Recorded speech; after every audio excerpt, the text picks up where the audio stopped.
Hello and welcome. I am Enigmius, and this is episode 6 of the Ultimate Feed the Beast Reloaded. Today we've got a big build. That's right, we're starting in time-lapse mode. We're not messing around. We've got a project. You can see already we're working on the Blulectric satellite, but I've got kind of a problem, and that is specifically I've spread myself a little too thin again. I've got a farm that is crying out for attention, whether I want to give it attention or not. I've got an ore processing and sorting system that is nothing shy of an embarrassment. To give you an idea, I still have 4 cobblestone furnaces that I use regularly for smelting things because I don't have any kind of automation in place at all. It's not because I don't know how or because I don't have the materials. It's just I've got so many things going on that the ore automation and processing and all that other stuff seems to be pushed to the back of the priorities list time and time again. So that, and any other number of things that I could list as reasons to want to just pin down one particular project and get it done. So I don't have the nickelite that I need to make all the solar panels and all the battery boxes, but that's fine. I can get the structure into place so that when I have the mechanicals later on, I can just plunk them into place and they work. They're already pre-wired. The structure is done. I don't have to extend or expand anything to make it all fit. So that's what I'm doing. Now you can see we've got the great white cylinder in the sky. I'm sure some of you will come up with something crude to say about that and just fill your boots, because I probably already thought of it. But one of the things that I've learned from other builders who do things that I like is that sometimes it's a good idea, especially when you're working in sort of less than ideal circumstances like 100 blocks up in the sky, is to block everything in with the primary block you're going to use for the build and then worry about coming back later and adding the detail and adding the accents that make it interesting. So you can see I'm abusing the hell out of the Gravisuit chess piece to block this in with marble, just pulling back straight rows of it. Once I got the profile for the circle in place, it was pretty easy.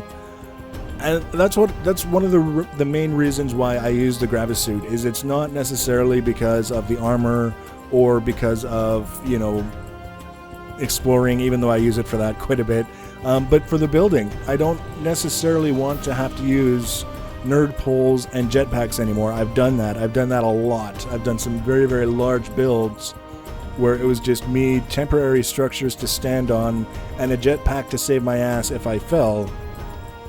I earned my chops on those, and now I get to use the big boy toys and fly around and get all this stuff done. And it still doesn't save me from horrible mistakes, as I was about to discover. Now, one of the few things we know, or a few things I know about kinetic generators, is that they're intended to be used outdoors. And now here I am, for all the concerns that I've expressed over how much power I was getting out of my kinetic generators, and the first thing I do when I start to build some structure onto the satellite is encase them in marble. So maybe, the thinking cap wasn't screwed on quite tight enough. The bottom line is I realized it was time to get rid of the marble on the upper half. Out comes the mining laser, and for some reason it's always faster to tear it down than it was to build it. But it's fine. It didn't take too long. It's not like marble is... It bugs me when I do stuff like that with like basalt or stone, where you have to smelt it to get it back to the texture that you wanted. In this case, it's really not that big of a deal. But it also gave me pause to stop and think about a little bit more about the kinetic generators and what I was doing with them. And you can see here I've got my tube network that feeds the little rechargeable batteries into the battery boxes, and then when they're full they get pulled out into an ender chest where they're used down on the ground to charge up batteries that run my engines. Well, with the tube network set up the way I had it, the tubes were running alongside the generators, and I said, okay, well, that's not a big deal. I'll just put covers between the tubes and the generators so that the tubes don't connect to the generators, and everything will be fine. Now, I still don't know if the kinetic generators calculate how fast they're going to turn based on the generator block itself, or based on the turbine, or a portion of the turbine, or what. I don't know. So rather than take any chances, I figured I would go around and break all of the tubes and reroute them and get all the covers off the generators and see if that made any difference at all. Now, one of the things that you'll notice right now, if you get a chance to look at the turbine in the back, That would be the one all the way to the left right now. It moves at about, well, I don't want to say double the speed, but it moves much, much faster than all the rest of the turbines. And when I get the nose cone removed, the marble pieces that I've got on the front in the circle sort of shape, when I get rid of that, you'll notice the same thing on the turbine in front. So I'm pretending that I'm showing you a video of the completed structure. Actually, it's the mechanicals I'll be moving, but basically I'm going to be adjusting the location of the middle 8 turbines, hopefully so that they get enough space on their own that they're getting the maximum capacity that they're capable of generating. That's my goal, is I want everything to be, as long as I don't have to gut the entire structure, if I can get everything working as well as it possibly can work, then that's what I want it to be doing. Now here, we're starting the fairly lengthy task of replacing the little T-Rex arms with the solar panels on them with something a little bit more to scale. And if I could go back and do it again, I would actually make them bigger than what you're going to see. But you can see we're putting in the solar wings. I've got a row of battery boxes, and then directly underneath it, attached to it, you can see I've got a row of marble blocks. And that is what I will use to attach the marble covers, so that later on when I come back to apply solar panels, they're directly adjacent to the battery boxes. And you can see that momentarily because I've got like a half dozen solar panels from the previous iteration, the little T-Rex arms. But you can see I've got the covers, and then come back and the panels go directly on the covers, and now they're directly adjacent to the battery boxes. So that's basically what I mean when I'm talking about setting up the structure so that as I get the mechanicals, I can just come and plunk them into place. There would be a cover for every potential solar panel spot, so I can just drop the solar panel in place. I don't have to worry about making a cover for it. And then there's also going to be a spot on a tube marked by a marble block for every battery box. So as I get more battery boxes, I come and knock out the marble blocks, put the battery box into place. Bob's your uncle. They'll all automatically be connected to the tube network. The tubes are already in place.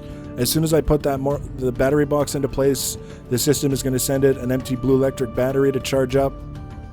That's as close as I can get it to being done without actually having all the nickelite to make the mechanical bits. So I figured this is better than kind of using it as an excuse to keep putting off completing something. And then, of course, realizing afterwards that I have to rearrange all the generators. But this is the part of the project where it's kind of autopilot. I find it really relaxing for the most part because I know exactly the shape that everything needs to be in. I've got an abundance of materials. My Gravisuit chest piece has got plenty of energy left in it. And now I'm just, placing blocks, figuring out what I'm going to do next. What's the next move? What's the next shape? What's the next design? I mean, it's not a small project. If you stop and think about it, each one of those kinetic generators, the turbines, is 7 blocks wide, and there's 10 of them, so that's 70 blocks. All told, we're looking at, I would say, 75 blocks total length on the satellite, and then however many wide that we're putting into place, all up in the sky, all in midair. But once it's done, especially once it's done and it's got all the solar panels and the battery boxes into place, it's going to look absolutely crazy with all the little rechargeable batteries flying around throughout all the tubes and all that other stuff. I'm actually looking forward to that, even though it's going to be a while. I've got one quarry running, one full-size quarry. I showed you that last episode. It's nowhere near the nickelite levels. That's going to be a while. And I've got too much other stuff to do to be hunting for nickelite manually. So we'll see. We'll see where it ends up. But I also know that if I don't have something like this in place, I'm going to get to a point where I've got like 2 gold chests full of nickelite, and I'm going to be scratching my head saying, what the hell do I do with it? So either way, I'm screwed. There's no way to make this look good for me. But you can see momentarily here, that's a creeper on the damn nose cone. Little bugger. We're going to break down the marble. We're going to get that out of the way, and then you'll be able to see that turbine will start to move much, much quicker than the ones nearest to it in very short order. I don't think we'll be able to see it right now, but it won't be long. And then we get to do all the arms on the other side. Now, like I said, one of the things that I've learned from other people, other builders, is the detail. It's so important to get the little details into place that differentiate this from a build by someone who's not really comfortable trying to be creative. I'm making a concerted effort not to be derogatory if people are happy with the rectangular thing with the windows and trim around the door and that's it. That's how they want to play, then that's how they're going to play. But I'm hoping for more. I'm hoping for something a little bit more interesting, and that comes from the details. So one of the things that I was thinking of as I was putting these arms into place is, first of all, using some zirconium blocks, because they're kind of a low maintenance way of getting some light into place. They don't generate light, but they still glow. And the spine actually already has the silver and black from the zirconium ice blocks showing through.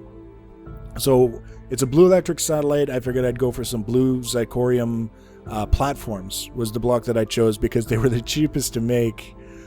And like I say, they don't give off any light, but they do have that glowing sort of thing. They've got a bit of a pattern, and there's something that I can add that doesn't require a bunch of lighting, a bunch of extra processing power to process circuitry or things of that nature, which isn't to say that I'm not going to add that as well, but just in terms of adding interest, that was one way that I could do it. The other, with a build particularly like this, is glass. We've got lava producing light. We've got the turbines that are red and white spinning around.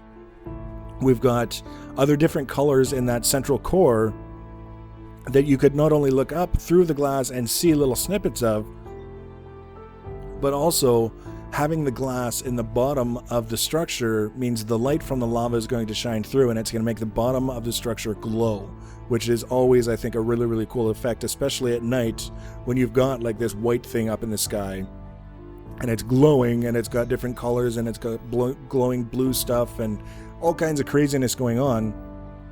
And then the last thing that I wanted to put into place was some sort of actual light. Now, Zycraft recently added the light blocks, similar to what Red Power has. You have the blocks that are off unless you apply a redstone signal, in which case they turn on. And then you've got the inverted lights that are always on unless you apply a redstone signal and they turn off. Now, in my case, I just want blinking lights for the time being. I don't want lights that are on all the time. So I went for the normal blue zirconium lights. Even though you can make them with any kind of zirconium, it's the dye that you use that determines their color. And then I realized after I made it that that's one texture that hasn't been updated with Sphax. So it's the vanilla texture and everything else around it is Sphax 128-bit, which is fine. It'll get updated sooner or later.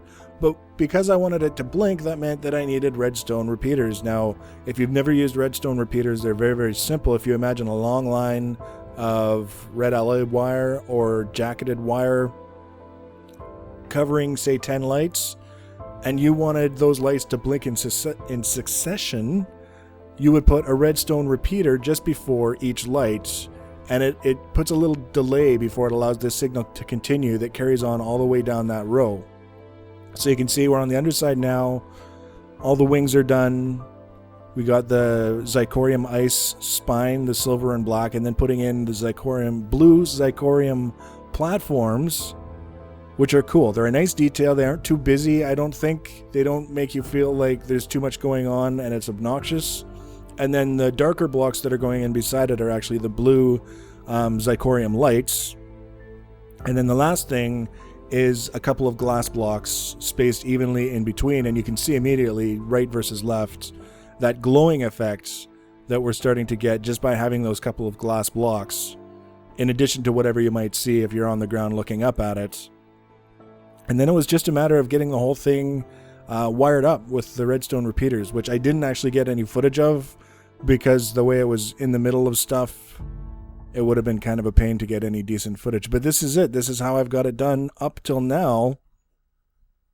And the only other change that I foresee making at any point in the foreseeable future is staggering the generators a bit, which shouldn't require too much work, but should hopefully allow me to get a little bit more power out of each of them because they won't be so constricted the way they are now. They're basically rubbing right up against one another. So that's that. The Blulectric satellite. I'm just going to let the cameraman take you out. We're going to give you a view back and under and around and all that other good stuff. And then the next episode, I think we're going to have to work on the farm again. Damn it. But there's some interesting stuff going on down there as well. So I hope this episode was entertaining and or informative in some way for you. And we'll see you in the next one. Thanks for watching, guys, and take care.